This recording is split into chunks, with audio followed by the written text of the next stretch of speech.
Welcome back to another inspiring episode of the On Purpose podcast. I'm your host, Jerrod Hardy, and today we have the incredible privilege of chatting with a special guest, one of my friends, Candace Lostroh.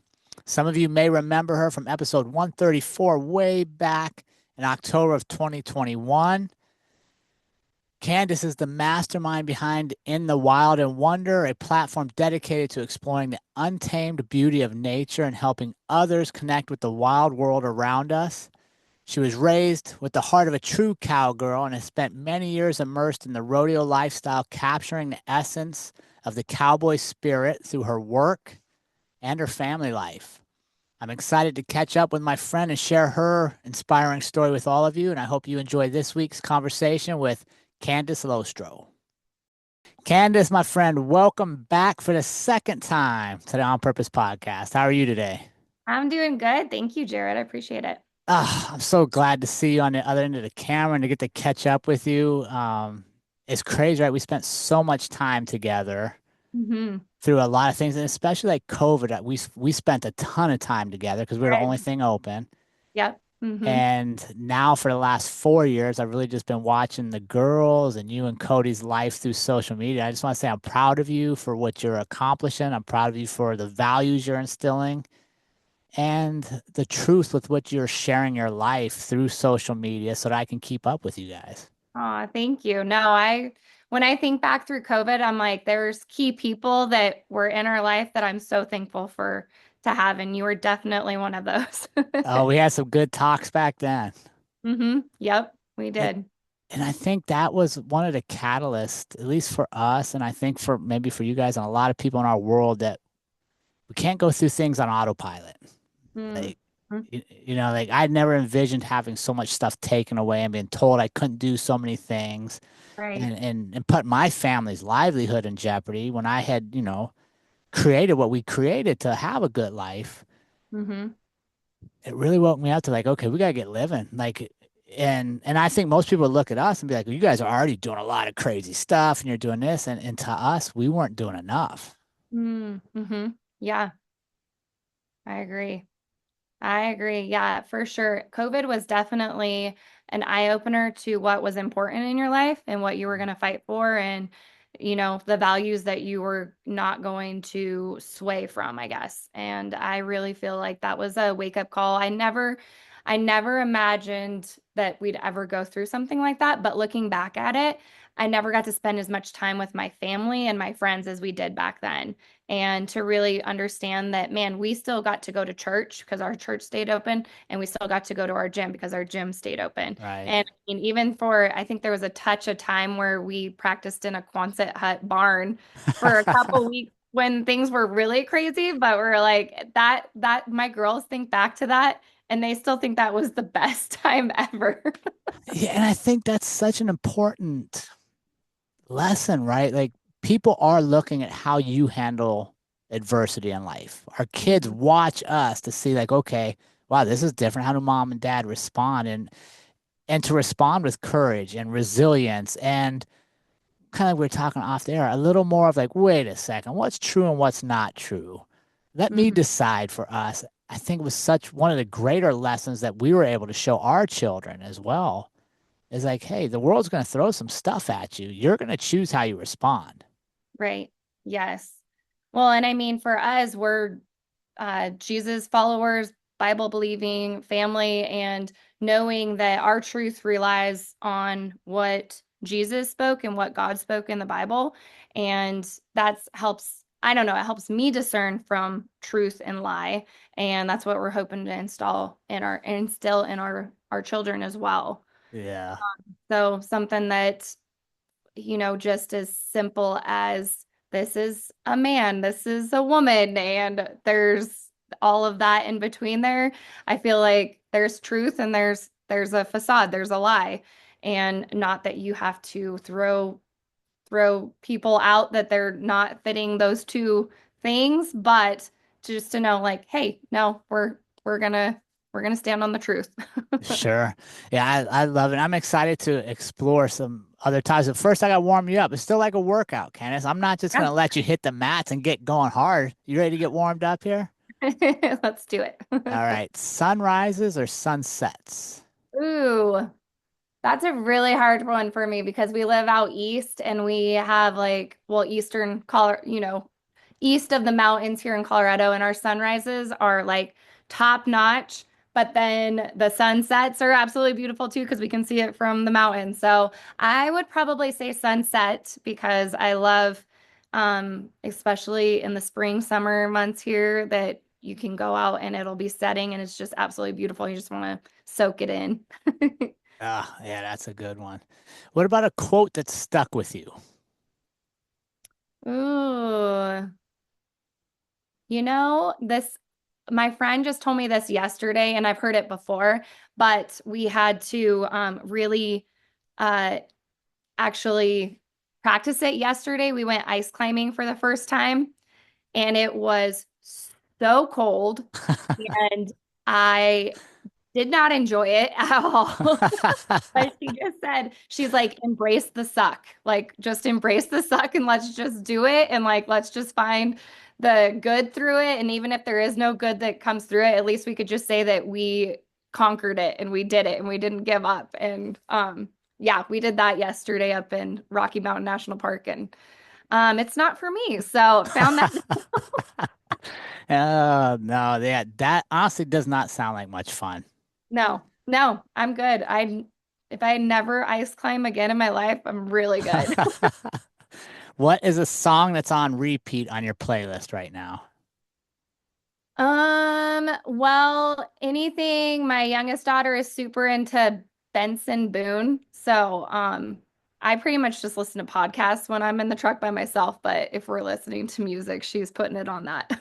Benson Boone, huh? Does she have a favorite song? I couldn't even tell you. Huh. So I I'm don't know just if I've heard of him. right. Yeah, he played at the Grammys and he's got a really cool voice. I do like his voice and Okay. I like a couple of his songs, but I could not tell you the names of the songs. So Hmm. I I'll have- failed at that one.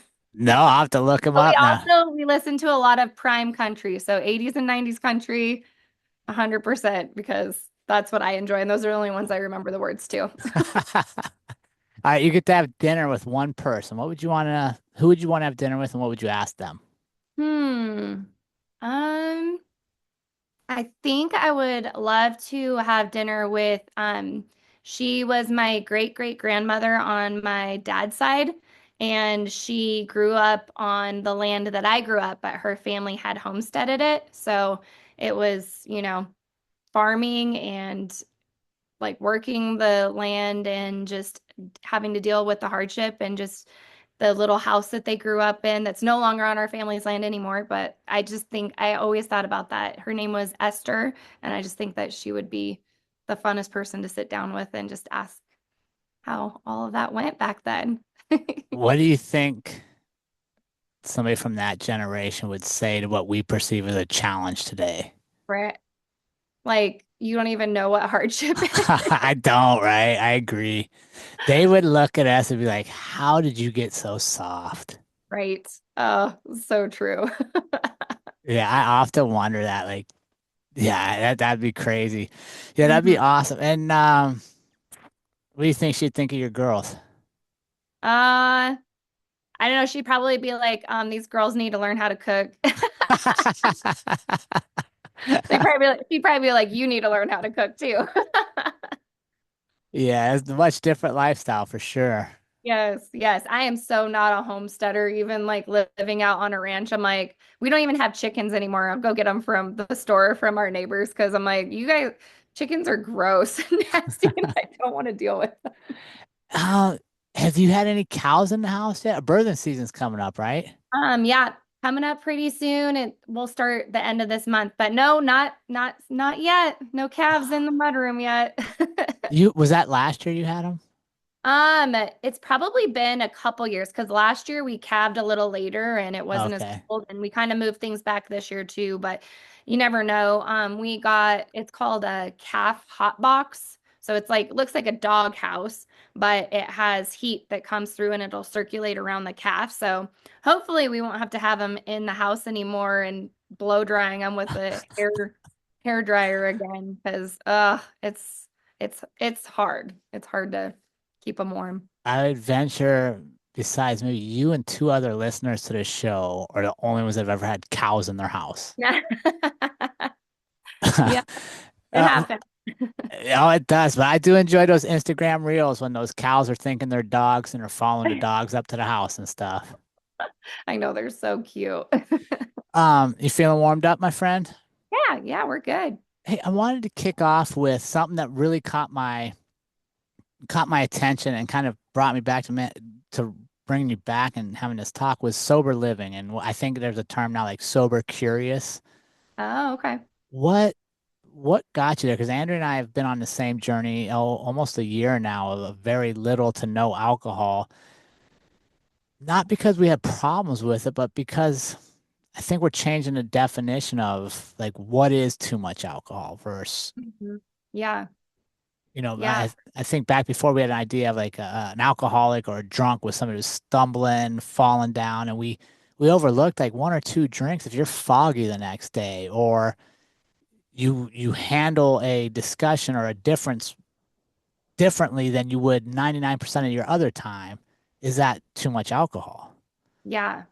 So what led you to down that road?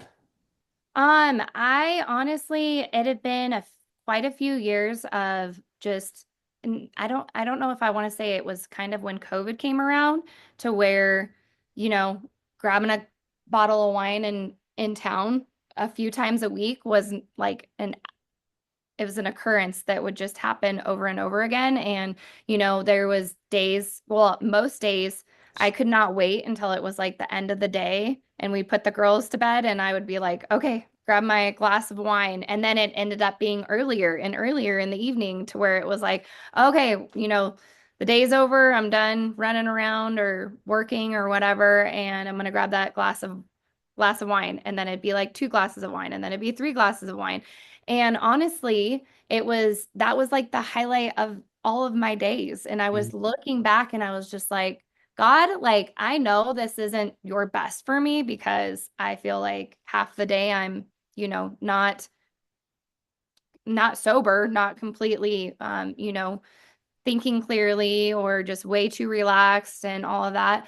And then it was probably, I don't know how many years. I think it's been about 3 years now. I had a trip with some girls down to Arizona, and it was just girls trip, fun, and we were like, it was just all about like going to the liquor store and getting all these drinks, and I got like alcohol poisoning, full on Mm, alcohol poisoning. And and I don't admit that to a lot of people because I'm just like, I don't want people to be like, oh my gosh, she parties so hard. I'm like, I didn't. yeah. Never did that before, but I honestly found my limit that night, and that was that. And my friends, took so good care of me, but it was so scary. And from that night onward, I have not had one drop of alcohol. Like it ruined me, but it also was a huge wake up call to me. Like I was like, I do not want to live like this. I never ever want that to happen again. I'm a grown woman. Like why did I even let that happen? It was, embarrassing, but also I remember God speaking to me and he's like, I'm not going to shame you with this, but I'm going to give you a choice. Are you going to go forward with me and living your life to the fullest, or are you going to keep making bad choices? And we'll see where that takes you because there's been lots of alcoholism in my like in my family. Close siblings going through alcoholism, and I saw that and walked through that with them. I knew the road, the consequences that lead from that, and I was like, you know what? Alcohol brings absolutely nothing into my life, nothing good into my life. And there's so many, like if you were to make two lists, there was nothing on the good list and everything on the bad list. So it was easy. And I want to say that because it was easy for me. And I know that it's not easy for other people. Like I said, I walked through that with a sibling and I know how hard it was. And I just know that I think that was God's way of being like, I'll take this from you really easily if you'll give it to me. But if you won't, then it's going to be like the long, hard road. And it was easy for me in that sense. And I think it was a prayer that I had been praying for a long time, like, God, take this from me. But it had kind of had to get to the bottom of the barrel on that one, and I never ever want to go to that again. And I tell my girls, like, they know the story, they know why and what we chose, and Cody was right there along with me. I mean, I think he's had like a couple drinks since then, but it's like nothing for him to be like, no, I'm good, and it was one of the best choices I've ever made in my lifetime, and I don't ever want to go back. Let me ask you this, Candace, because I think sometimes we get in such comparison mode, both good and bad, right? Mhm. And obviously the good is like I see your highlight reel on social media and I'm like, oh wow, look how good that is. And it makes and I'm like trying to achieve this and I don't know if it's real or not. But I think we can also go comparison mode to the bad, right? When I say like, well, that happened, but that's rare. That's only happened once in my life. I'm not a drunk. I don't have a problem with alcohol like this person does. Like, look at them. Yeah. Especially when you guys have the success you have as a family and as business owners. So what was it about you, or what was it in your thought process that allowed you to be truly honest and embrace your own self-evaluation versus comparing it to maybe others in your history? Yeah. Well, I mean, the comparison thing, I did that for years. I did that Mm. so long until I realized especially on that one trip that I was like, you know, there's a problem here, and there's a reason that this has been so heavy on my heart for years. Like, that I was like, Ooh. I want to give this up, but I enjoy it too much. Or I want to give this up, but I don't really think I have a problem. Or I want to give this up, but the culture around the mommy wine culture, and it's huge. It still is huge. And I truly believe that alcohol is I think it's a demonic thing. Like, I really don't think it's uh I what it does to people's lives and how it destroys people's lives is right along there with practicing any religion that's of, Satan or anything like that. It destroys people's lives. And that's just my personal conviction, but I'm not alone in that because I've heard many, many people say it. I heard 𝐿𝐿𝐫𝐿𝐿 say it on his podcast last week. And I'm like, that is absolutely true. Like, I've seen it ruin so many people's lives, and I was on the verge of it. I can tell you right now, just knowing that that's what God had to do to wake me up, it was not going to lead to good things in my life.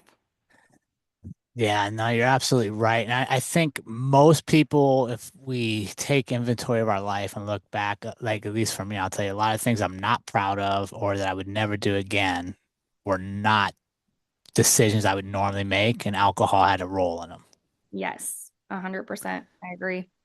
And for us, it's just something I like the certainty of waking up in the same frame of mind every day and the consistency. I have never felt better in my life right now, and I've never had a clearer head, and I've never slept better because so many people, it's like Mm. it's depressant, it helps you sleep at night. It does not.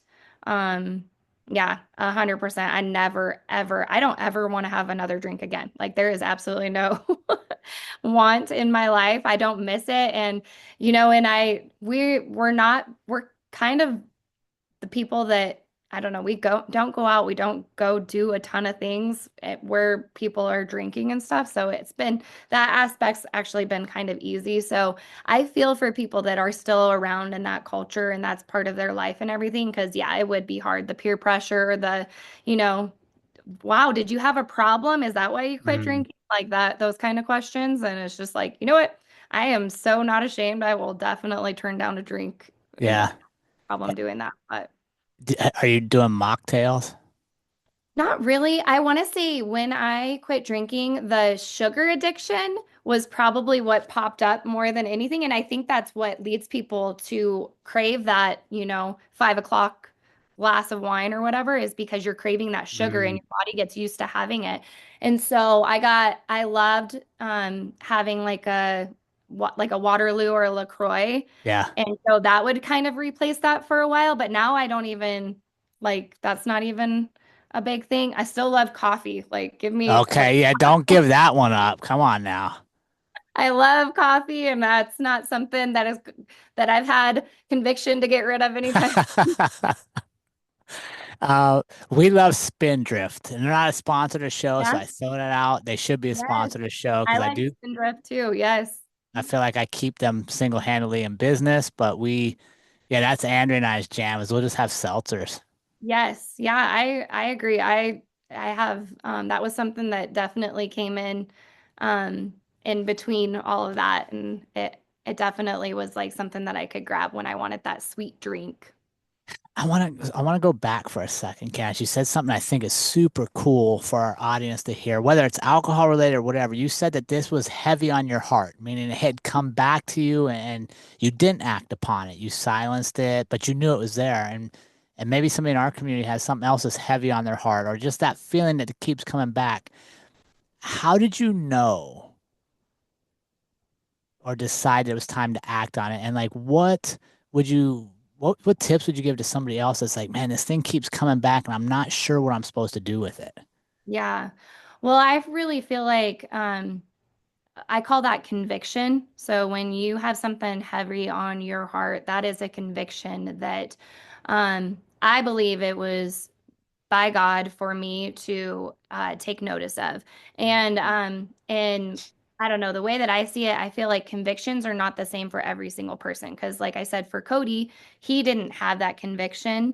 Because if knowing him, he would have quit it very quickly. But I feel like for me, it was on my heart and that conviction for a long time. And I really feel like that if I would have if I would have felt shame over it, it would have probably either been replaced by another addiction that wasn't healthy for me, or I would have fought it for a long time. And I think I did fight it for a long time because I felt shame about it. But when I just was like, God, take it, I never want to do this again, and I released it, it was like night and day difference. Like I call it a miracle that I absolutely had no longer had that craving for it. And I remember praying over my brother when he was dealing with alcoholism. This was years and years and years ago. And thank God he's been sober for 6 or 7 years now. And he's just an absolutely amazing person. Like, it brings tears to my eyes. But I remember praying over that alcohol would make him sick, like that he would smell it and it would make him sick. And when he got sober, and it was probably 6 months later, he was a racehorse trainer on the track, and they use rubbing alcohol to wipe down the horse's legs afterwards to cool their legs off very quickly. And I remember him telling me on the phone, he was like, the smell of it makes me sick. And Mm. I was like, oh my God. Like, God took that to the word for me, like that rubbing Yeah. alcohol even makes him sick to his stomach. And it's the same for like when we finally gave it over to God, it was just like God was like, I'll take it. But like you have to give it all to me. And like it was I had no I know that I can't drink recreationally and just be like, oh, I'll just go have drinks at dinner. Like, I know that I can't, because that will pull me right back into it. And I know that my brother he can't do it that either. He can't drink just, one drink. It leads to three or four. And I don't know if that would be exactly me, but I know that it would be like, oh, yeah, I kind of remember how I feel on that, and I kind of like it. And maybe I'll have like a glass of wine here and there, but I know I can't. So Yeah. like I had to give it all to him. There wasn't any dabbling in it for me anyways. That was my conviction that I know that I can't. And like other people, no problem. But yeah. What would you say is something you didn't expect to learn about yourself, but you did during this journey? Um, I would say that I did not know how to deal with my frustration or stress or anger in a healthy way after quitting alcohol. And it actually took a couple, like probably, I was just telling Cody the other day, I was like, man, I feel like the last couple years I've been kind of a bitch. And I'm just saying it like, sorry for cussing, Yeah. but And I was like, gosh, I feel like I've just been angry and mean and not a good person, like not a nice person. And I really do feel like that was part of like, okay, the alcohol is what I would use to be like, oh my gosh, I've had such a long day with the kids, with work, with Mhm. everything, and I can't wait until that glass of wine. And then I'd chill out and it'd be fine. And then so when that vice was gone out of my life, I didn't know what to do with this frustration, stress, anger that was here. And like the probably last 5 or 6 months, that was something that I would pray about every day. And I really looked into like my habits through the day. Like exercise is paramount for me to Yeah. not feel like that. Really getting into my nutrition and like I got my blood work done just to see where everything was with that. And really just being aware, like, okay, why am I feeling like this? Okay, well, it's because, I'm stressed or I'm in fear of this thing Mhm. over here and like actually like being aware of it and being like, okay, why am I in fear of this? Why am I stressed out about this? What can I do about that? And just working through that. And like now, like I was just telling you, like my girls, we're entering the teen stage, but I've never had more fun with them. Like they're the funniest people in the whole world to me. Like I think they're so funny and they're so fun and we're just having just a great time just with their personalities and them growing into older young adults almost. Yeah. Do you think that they're more fun because you're consistent in how you're showing up today and every day because there's not going to be the change in moods. Oh, Right. mom's, now is mom's good time. This is the rough time because we're evening things out. Yeah, I agree. No, I think so. I think that's definitely something that I've noticed and I know I would notice that when I would get stressed and I'd get Mm. here, then they would get here and then it was just like and I mean poor Cody, he's got 3 girls. So yeah, it's definitely been something that I've noticed and the word that just kept coming to me the last couple years was like when I would want to get mad and frustrated, it would be like God would just speak to me gentleness. And I Mhm. hated that word. I was like, no, like that is so against my nature. I'm not a gentle person. I've always been just like go Yeah. hard, but it really has like that word's been planted in my heart and it's really I feel like it's starting to come out. Like I hope, I don't know, I just feel like awareness that I'm like that. And I know I haven't asked my girls specifically because they'd still probably be like, no, you still make us clean our room and do our chores and do stuff Yeah. we don't want to. But I feel like that's definitely come about. Gentleness. That's a good word. Yeah. It's a fruit of the spirit. If you look it up in Corinthians, it's part of the fruit of the spirit that Jesus talked about with when we truly are giving our lives over to Him. It's something that's developed and somebody that's following after Him. What do you think being gentle to yourself has done for you Mhm. first and foremost, right? Yeah. Well, definitely like what I talked about with shame and Yeah. that I could have, if I would have, well, I definitely did feel shame, like I said, for those Mhm. years that I had that conviction on my heart to give up alcohol. That was one of the reasons I didn't want to do it.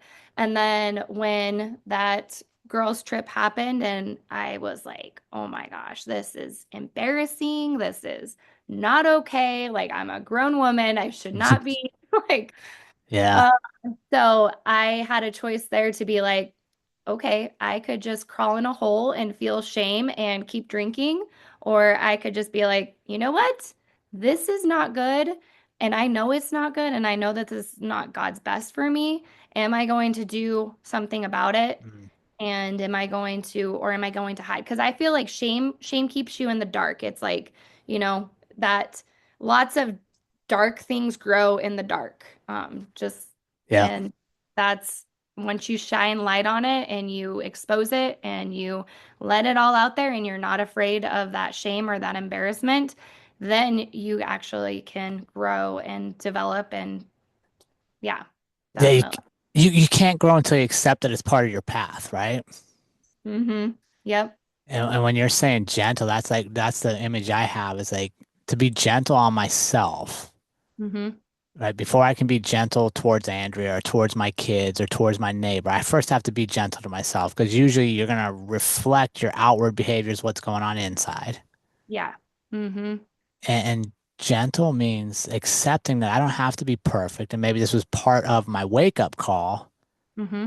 but by accepting, I can change the future, right? I can Yeah. learn. Mm-hmm. No, I completely agree.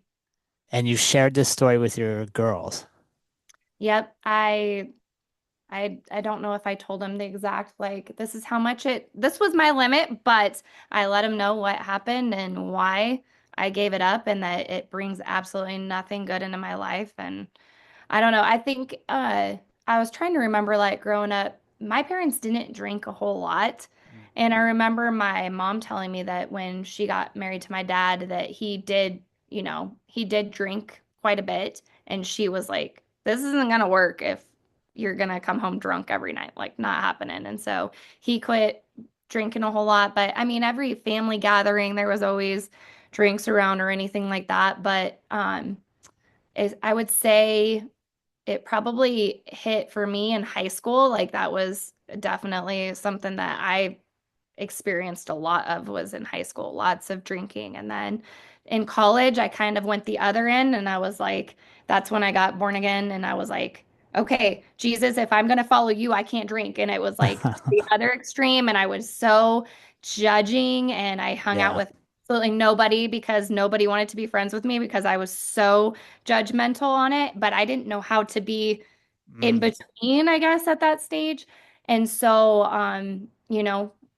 that was that was how I was in college. And then we got married, and then you get older and you enjoy a glass of wine, and then it turned into what it was. But now I feel like, I mean, if my friends want to drink or Cody wants to have a drink or whatever, absolutely. I'm like, go ahead. It does not bother me. I have no judgment. That's my conviction isn't your conviction. So that's where I'm at. And I just pray that anybody that does have that conviction actually follows it though, because I think that it's a gift. Yeah, and I think it's interesting, right? That because you quit judging yourself, you Hmm. can now be judgment free for others, right? Because I think most of the people you meet or when we are judging of others is because we're really judging ourselves. Oh, 100%. That's so true. And what made you decide to share that on social media? Because you have a good social media following, and I saw you were posting giving up alcohol and a little bit of that story. What made you decide to share it there as well? I think for me, it was just like this is part of who I am, and I want to share not just, what we do on in our everyday life, but this is part of who I am now. And I feel like it does minister to other people that maybe have had that same conviction, and maybe this is their sign to be like, oh, wow, I have felt the exact same way that she's felt, and she did it, and like is here to talk about it and share how much like how much goodness it brought into her life. Like, I want to experience that and to share my story because I feel like that gives other permission. It gives permission to other people that are going through the same thing I was going through to be like, okay, I'm not alone in this. Other people have gone through this, and I might as well take a look at it. And I think that's so important to do, right? Because I look at you and I'm like, man, they're so successful and I admire the work they're doing. And to go, but wait, they're working through stuff just like I am. Yeah, 100%. I think it's so important to share those kind of messages so that we can actually make social media something that is for the good and get Hmm. everybody out of the comparison and the division that seems to follow a lot of it. Yeah. Oh, I agree. Yes, for sure. Did you get a particular response from somebody in your community or feedback where you're like, man, that is why I'm doing some of this stuff? Oh yeah, there was a lot of people that reached out to me personally and they're like, "Oh my gosh, I've been going through this as well. Like it's so good. I'm so happy to see that somebody is talking about it or, they've been like, I've had it on my heart to give this up for a long time and like I think this was a sign from God showing me that I need to just do it." And I'm like, "Well, if that could help you out, I Mm. am 100% there for it." Did you have any crazy friends that saw this and was like, hey, I want you to come on a show and tell a bunch of people around the world about it? You're the first, Jerrod. Yes, yes. No, yeah, I admire it. And it's just what you said there, right? Like if all of us could sit and go, okay, if my behavior today, if the choice I make today makes one person's day better around the world, I would do it. Mm-hmm. But so Yep. many times we lose sight that our small decisions can make somebody's day better, and we don't see the immediate results, so we don't do it. Yeah, for sure. No, I agree. I feel like fear holds so many people back from walking in what, the full potential that God has for you, but also changing other people's lives too. Because I feel like the more that we can share our struggles and like what we've gone through, it just gives freedom to other people too. Yeah, there's no purpose to living life small, Hmm. Yep, I agree. right? You don't get a refund on what you don't use at the end of your day. Yes. Yep, And for the, sure. the only people that suffer are your family, your loved ones, and all the people you met that never knew like what your greatness could have been. Hmm. Yeah, that's so interesting. I want, so some of our audience may be new to you. I want to touch base before we end up on In the Wild and Wonder, your business. Hmm. And specifically, your photographs are amazing. Like literally, I look at your photographs and I'm like, I need to be a cowboy for like just a day just to get some of these cool pictures. Yeah. But then I'd be an imposter and everybody'd be like, As look, he's not sitting on that horse, right? He doesn't want to be a cowboy. long as we get the right cowboy hat on and the right pair of jeans and the right pair of boots, Jared, like we can make it happen. One of the things No, it's been the Yellowstone effect has been in full force out here in the West. okay, you think that's what it's from is to show Yellowstone. I think that just the Western culture has been, yeah, pushed to the forefront because of those shows. And we have friends that have hat businesses and boot businesses and stuff, and they're like, sales are great. Like we're selling the heck out of stuff because of that, and which I love it. I love that the Western culture. So my girls are funny though because they went to their homeschool co-op the other day, and it was Western Day at school. And oh, my girls were like, Mom, you should have seen the hat shapes and the amount of people wearing their hats on backwards. And like the thing that drives them nuts more than anything, and so this is just like a PSA to all the men out there. You need to get boot cut jeans. Like they need to be jeans that are long enough that if you sat on a horse, they wouldn't rise up and show your boots. Like they should be long enough to cover your boots. Because my girls were like the high waters mom and like the skinny jeans that they forced over their cowboy boots. They were like, oh, we can't handle it. Yeah, it's Western Day every day for them. Yeah. What Oh, exactly. you talked about something there, and it was one of the questions I wanted to ask you about is your work. One, it's amazing, so thank you for doing it. I Oh, think thank you. there's something really magical about capturing some of the bond between a rider and a horse and just that trust that exists. But you're Hmm. also documenting the cowboy way of life Hmm. and Yeah. and the essence of that life. Why is that important to you, and how did you get yourself into this area? Well, I always say that growing up, I would see horses running out in a field or eating or just hanging out, and they always just took my breath away. It was just my most favorite thing to watch. And I always wanted to like paint it. I always just thought, I was like, okay, I'm gonna like take a mental picture in my mind and I'm gonna paint this. Well, it turns out I'm a really terrible artist. Like I have no skill in that. I'm not like my 10-year-old daughter who can paint anything. But I got gifted a camera from my husband a few years ago when the girls were little, and I fell in love with photography and capturing them and their horses and just our Western way of life. And then that turned into like I love doing this so much that I want to do it for other people. And I always felt like I want to make sure that my skill level is here before I started charging people. So I went to a lot of workshops. I watched a lot of YouTube. I like did a lot of mentorships with other photographers and learned that and still learning. But now that's what I get to do most days of the week is take pictures of girls and their horses mainly.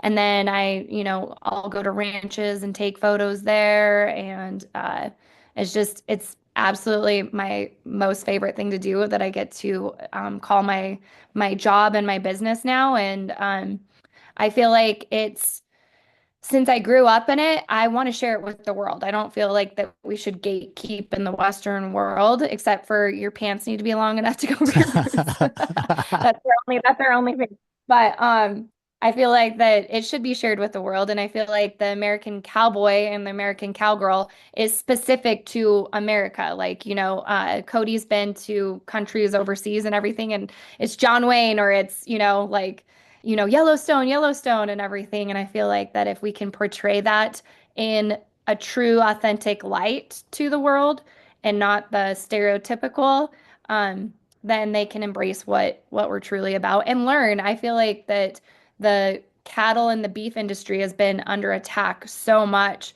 globally because there's been a huge lie told about our industry and that we are major contributors to methane in the world, and which is absolutely not the truth.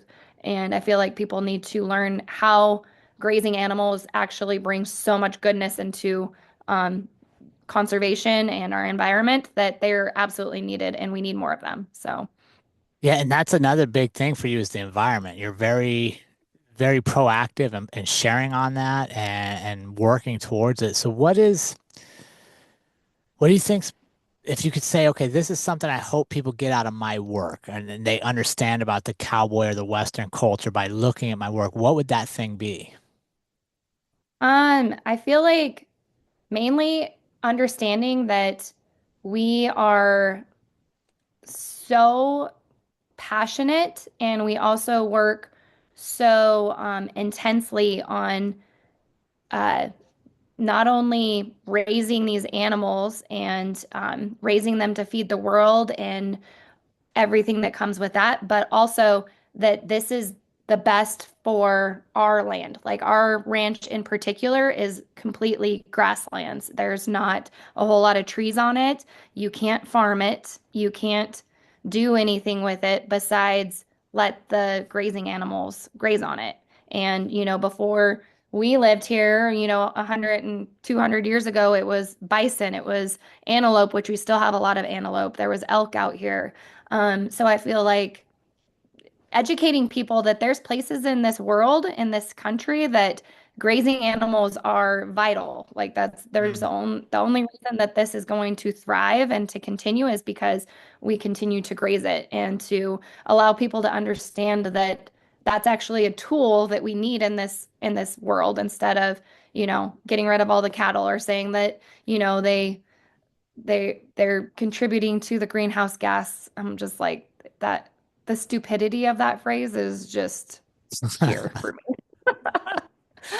But But also, there is a sorry, res Jared. Oh, no, you're good. There is a responsibility that comes that yes. the landowners need to employ as well, right? To ensure Mhm. not overgrazing and that we are, Oh, yeah.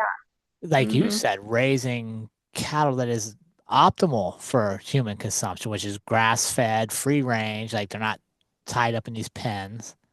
Yeah. Yep, definitely. We rotational graze here, so they're not on the same piece of land for very long, and we'll move them around. And We, there's mineral out with them. There's fresh water all the time. We're constantly looking at them and, evaluating their body quality and all of that. Ranchers really are, they, they are the best at what they do. If we don't take care of our cattle well, we don't have a business. So, like for there to be cattle that they say that, they're not being treated well, it's not happening. Would you say Not would you say that you guys are kind of then a frontline environmentalist to some degree, right? You're Oh yeah, the American Rancher is the original environmentalist, like full stop. So I completely agree with that. And I also believe hunters are too. So Right. we're the ones that are actually out here doing it. Yeah.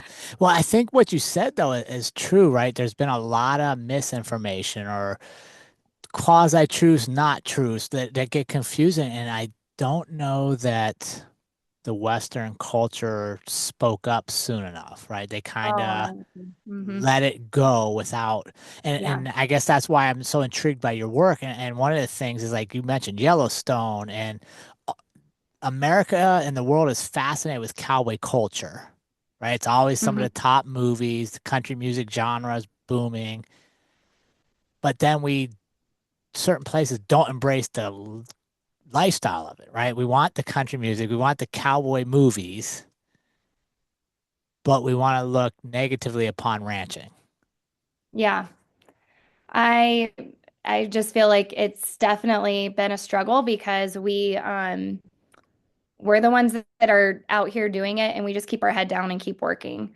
But I really feel like the ranching world and the agricultural world, we just keep our heads down and keep working and we don't let all those things bother us. But that's actually been a detriment to us for many years. The same with hunting, that came to the forefront for all of us this last year in Colorado. And so we actually had to learn how to get ahead of it. And we had to go to Denver, go to the Capitol over and over and over and over again, and show up at these meetings that we didn't want to be at because we wanted to be out doing, living Right. our lives and doing what we love to do. But we felt a responsibility of ourselves to go and do that and to fight and to battle because it was coming for us and it's still coming for us. I don't think we're going to be away from that until our world really starts to understand that we are the ones that actually are the forefront of environmentalism and conservationism. Yeah, and that's we could spend a whole nother hour talking about the shift in Colorado over the last 20 years. And but I applaud you guys for taking the time and actually going down and making sure your voice is heard and represented down there because you're fighting for your girls, right? And we're fighting for the future of a lot of people's way of life and just what a lot of the country was founded upon, which is that hard work, show up every day, contribute to something bigger than yourself. But you're right, there's different games afoot now. Yeah, yep, for sure. Well, and I feel like our world has been so disconnected from where its food comes from, where our how our ancestors lived, and the just how to live in a world that isn't just easy and coming to you. So, just like that quote that says about like, hard times create hard men create easy times, and easy Easy. times create soft. Yeah. So Yeah. I feel like that's what we're dealing with. And that's why so many people pick a topic to latch onto and to fight and to go to the extreme on because they don't have anything else that they're fighting for. So they're just like, oh, okay, animal abuse. Well, these cattle, they're getting rounded up and they're getting, slaughtered for human consumption. We should quit that and everybody should become a vegan because these cattle, these poor cattle, I'm just like, you don't understand how much land and how much destruction farming can contribute. If we had to feed the entire world as a vegan diet, like Yeah. you want to be a vegan, go for it, but do not push the rest of the world to become that way. It's Yeah. not sus- Yeah. No, I agree with you on just the fact that because we are safe and we are secure and we have so much time that we can Mhm. pick things to make a cause. Yeah. And we Yep. have the means to spread it without a whole lot of truth. 100%. So Candace, what do you have coming up? Exciting projects or plans for the in the wild and wonder, sorry, not wander, wonder. Okay. I was thinking of another thing. Yeah. What kind of exciting stuff do you have coming up for that? I have a lot of photo shoots just planned with a lot of girls and horses. That's like my major thing. I'll be going to a couple ranches this summer and taking photos and video and just continuing to do that. My girls and their schedule with everything that they're doing, kind of that's my first thing on my list of where we go and what we do. But a lot of times that gets to include my photography and videography business as well, because I'm taking photos of kids at the rodeos and visiting ranches on our way to rodeos. That was super fun to kind of incorporate this last year. We would leave on Thursdays and head to a ranch, and I'd take photos there that night. We'd stay there and then head out to the rodeo the next day. And Sheridan's been competing in rifle shooting at the rodeos as well. That's a new thing for her this year. So we get there early and head to the shooting range. And yeah, and so it's been an adventure. It's been so fun. I'm absolutely 100% loving this life.